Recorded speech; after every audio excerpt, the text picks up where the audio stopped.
Good morning, everybody. I just wanted to take a minute to come out into the garden and let's talk a little bit about pest control and a different gardening style that I'm using. And let me show you. So, there are my tomatoes. And growing with my tomatoes is purslane. Purslane can be used for lots of things. It's high in vitamin C. It's one of those weeds that we're constantly trying to fight because it's everywhere.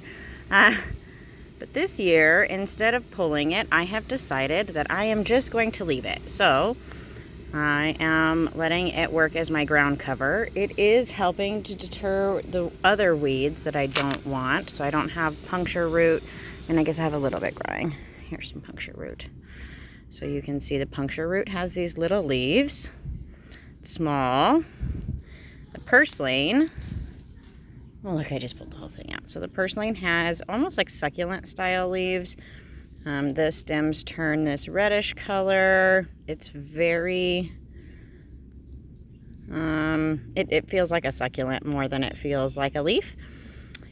And you can use it to make tinctures. You can blanch it and eat it like a lettuce. It has like an arugula flavor almost. So if you like, oh, grasshoppers, this is my problem. Okay, so we're leaving the purslane. We're letting it grow and do its thing. It's helping to retain some moisture. Last year I had a lot of blight on my tomatoes. I had a lot of sad tomatoes plants. So as you can see, my tomato plants are doing great. If you look down in there, there's some actual Roma tomatoes growing. Let's see, can you see them? Maybe. Oh, there you go. Some Roma tomatoes back there. I've got some cherry tomatoes. More tomatoes. But you can see that the purslane is definitely helping my plants, it looks like, this year. So now let's talk about pest control. I don't know in your area if it's also a problem, but here the grasshoppers are taking over. I hate you. So, aside from out here just manually killing them and taking them off my plants, I have put up mosquito netting. So, this has been a game changer. I have not had any basil growing because the grasshoppers love basil, especially baby basil. So, I put up the netting to help my plants. And now you can see I have calendula finally getting ready to bloom, which is really, really nice because they ate every single calendula sprout that I had. So I had to go out and buy some, which was very sad. And then my basil, you can see they are already, they eat it. They just get at it and they're eating it. So every morning I have to come out here and catch any lone grasshoppers that have gotten inside my net. But this way, at least I can control it some, and the netting has made a humongous difference.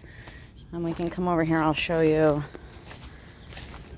Here are my Smokin' Dave's hot peppers. Oh, there's a grasshopper in there. So, you can see they were doing serious damage to my plants. I wasn't getting a lot of new leaflets because they love baby leaves. So they were just completely eating away at this. So I also covered it. It is making a big difference.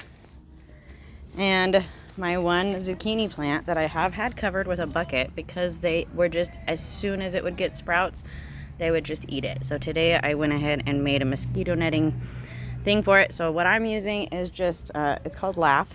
It's used by like construction workers and surveyors, or random pieces of wood. I have some fencing that I just broke into pieces, and I'm using that also to help get rid of it, or to help build these structures. And then the last thing I want to talk about is something we've talked about before, Japanese beetles. You see her right there, little rotten creatures. So this is the damage that they do to your plants. It gives it like this lace effect, and then eventually it looks like that. Unfortunately, really the only way to get rid of them is I come out every morning and I kill them with a bucket of soapy water and collect them. You can use the bags, but the problem with the bags is that they smell like the pheromones that attract the bugs.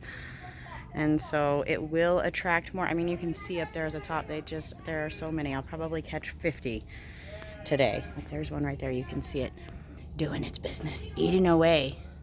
And one beetle there's 2 beetles on that leaf. You can't see the other one, it's on the other side. But 1 or 2 beetles can just do so much damage to a leaf. So I would recommend getting out and just start killing them. Neem oil can kill both the eggs from the grasshoppers and the larvae from the Japanese beetles. So that's an option you can add to your thing. But I mean, you can see my parsley. Like, it doesn't even look like parsley because look, the grasshoppers have just completely eaten away at all of the leaves. They are horrible creatures. But surprisingly, they don't seem to eat the lemon balm or the oregano, just the fancy oregano. As you can see, my poor fancy oregano looks so sad because they are just eating away at it. They hang out on the mint, but they don't eat it as much. So it works to not get eaten. But even though it's completely around this bed right here that I have covered in mosquito netting, it is completely surrounded in mint, and they don't care. They just hop right past it and go straight for those baby plants and eat away at it. So the best things that you can do is to manually protect your plants with netting or other such like structures. Look at this one, it's just eating my flowers. Get out of here. All right, so there's my garden update, but you can see they don't eat tomatoes. My tomatoes are doing pretty good. They are eating away even at the onions. I mean, you can see they're just killing it. They just don't care. They just eat indiscriminately. So I hope that your garden is surviving the grasshoppers. And see, I just come over here and I shake these plants throughout the day. Just get off of here. Manually remove. I mean, you can see there's like 50 grasshoppers on there. They are so bad this year. So I hope you are surviving your grasshopper apocalypse and that you are having just watch. So many grasshoppers. Anyways, I hope you have a fantastic day and that your gardening is going great, and I will talk to you all soon.